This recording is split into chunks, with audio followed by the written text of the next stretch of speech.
Ito si Bella, siya ay isang napaka-cute na tuta. Sinisimulan natin ang pelikula sa pagtingin sa mundo sa pamamagitan ng mga mata ni Bella. Marahil ay narinig mo na ang kasabihang nag-aaway na parang aso't pusa, ngunit magugulat ka na hindi ito akma rito. Ginugol ni Bella ang unang bahagi ng kanyang buhay sa isang abandonadong gusali, kasama ang mga aso at pusa. Kaya naman, ang mga pusa ay hindi niya kaaway. Sila ay bahagi ng kanyang pamilya, kahit na ang mga aso at pusa ay walang sinasaktang sinuman. Isang araw, 2 animal control officers ang sumalakay sa bahay.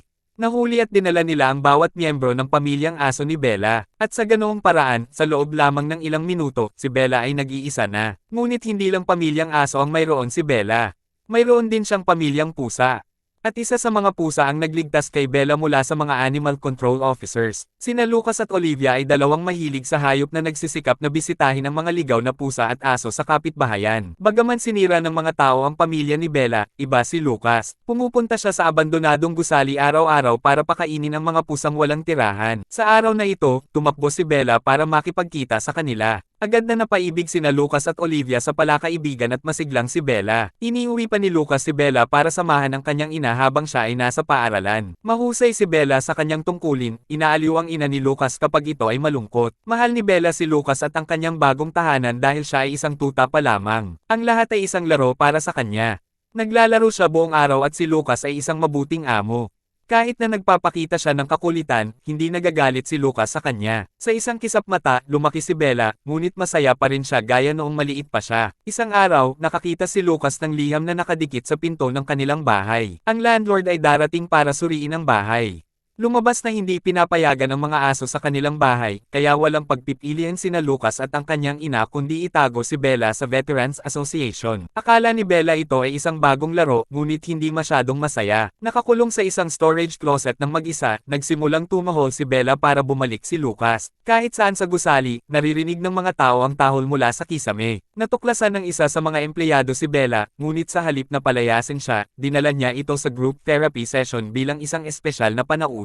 Sa panahon ng therapy session, ginamit ni Bella ang kanyang espesyal na kapangyarihan para aliwin ang mga veterano. Lahat ng mga veterano ay minahal siya agad at gumamit ng mga malikhaing paraan para itago siya sa doktor. Sa kabutihang palad, lahat ng naroon ay mahilig sa aso at hindi natatakot na lumabag sa ilang patakaran. Natural, akala ni Bella ito ay isang mahusay na laro.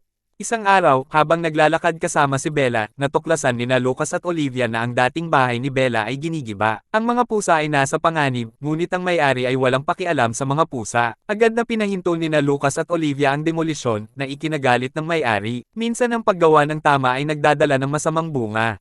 Noong gabing iyon, isang animal control officer ang sumulpot sa kanilang pinto, nagbabantang kukunin si Bella dahil siya ay mapanganib. Hindi ito maaaring isang nagkataon lamang. Sa pagsisikap na iligtas si Bella, tinuruan ni Lucas si Bella ng larong Go Home para makauwi siya ng mag-isa.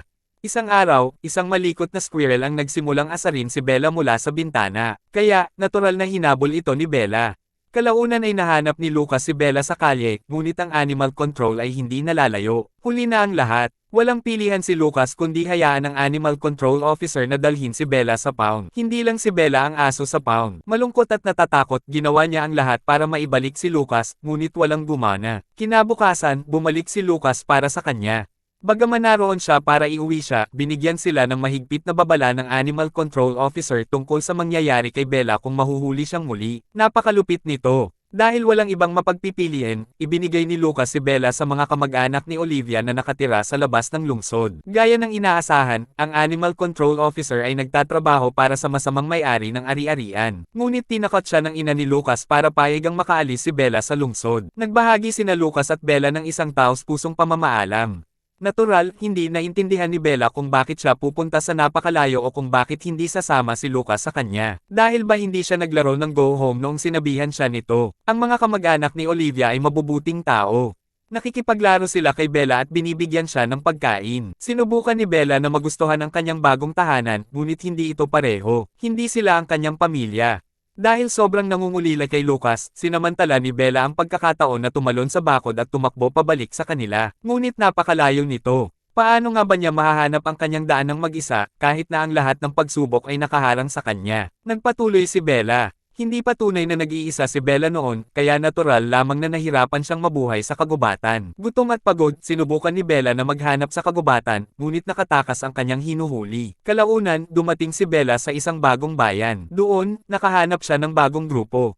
Nagsaya siya kasama ang kanyang mga bagong kaibigan na nagturo sa kanya ng lahat ng pinakamagandang lugar para makahanap ng pagkain. Ang pagkuha ng pagkain mula sa mabubuting tao ay mas madali kaysa sa paghabol sa mga rabbit. Ngunit pagdating ng gabi, nagkaroon si Bella ng isang malungkot na realisasyon tungkol sa kanyang mga bagong kaibigan. Maaari sana siyang manatili at sumali sa isang bagong pamilya, ngunit pinili niyang bumalik sa daan sa halip. Isang araw, nakalanghap si Bella ng dugo at sinundan ito sa isang bundok kung saan may isang mountain lion na napatay ng mga mangangaso sa malapit. Nakita ni Bella ang isang mountain lion cub na nag-iisa, na nagpaalala sa kanya ng sarili niyang pamilyang pusa. Inampon ni Bella ang pusa, pinapakain siya at pinananatiling mainit sa gabi. Magkasama silang naglakbay sa kagubatan. Matalino si Bella. Natutunan niya na para mabuhay, kailangan niyang kumuha ng pagkain mula sa mga tao. Minsan ito ay mas madali kaysa sa iba.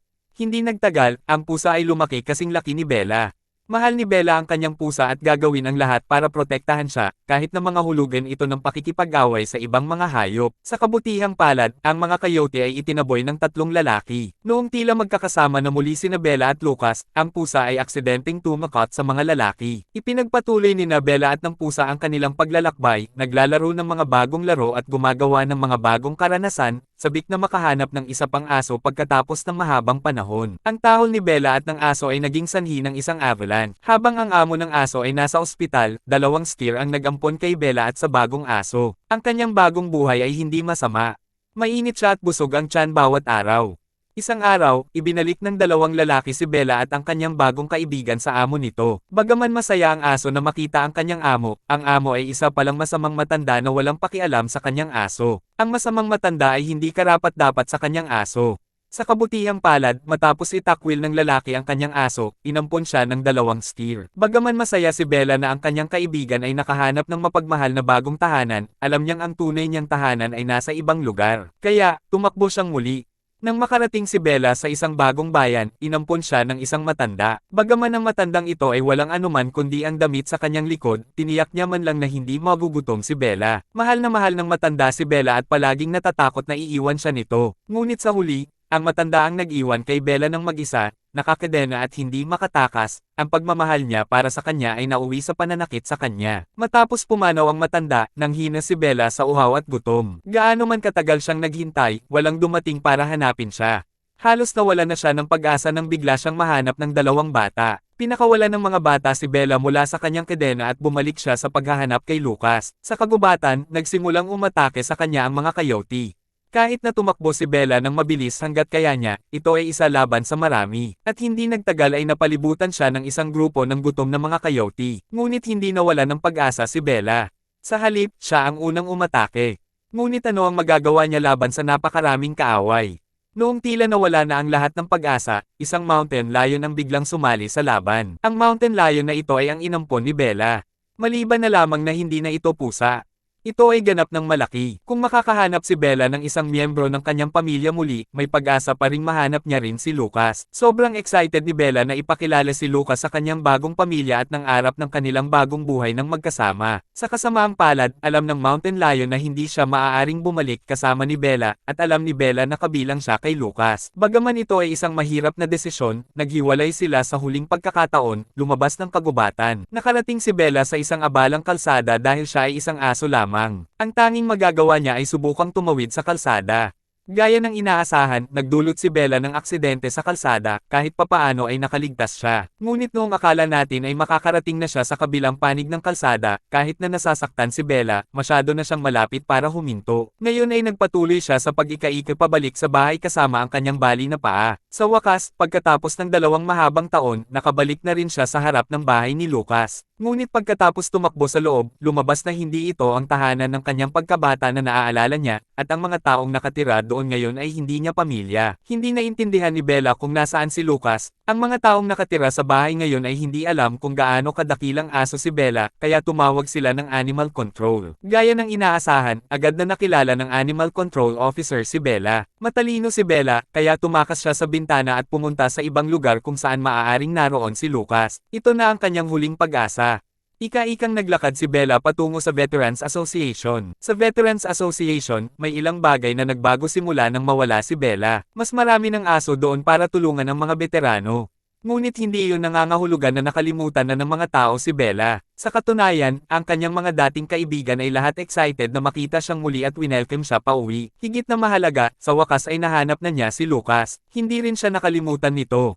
Ang kanilang masayang muling pagkikita ay naantala ng isang pangkat ng mga police car sa harap ng Veterans Association. Ang Animal Control Officer ay tumawag ng backup para kunin si Bella. Kung kukunin nila si Bella, mamamatay si Bella. Sa kabutihang palad, wala sa mga veterano ang handang isuko si Bella. Lahat sila ay nanindigan para sa kanya, tinutulungan siya sa paraang tumulong siya sa kanila noon. Noong tila nawala na ang lahat ng pag-asa, nailigtas si Bella dahil sa isang technicality. Bagaman ang lungsod ng Denver ay hindi pinapayagan ang mga pitbull, ang Veterans Association ay federal property. Ang Animal Control ay walang jurisdiction doon. Nagtatapos ang pelikula na si Bella ay nakabalik na sa kanyang tahanan kung saan siya kabilang kasama ang mga taong mahal niya. Hindi siya nakalimutan ni Lucas at Olivia.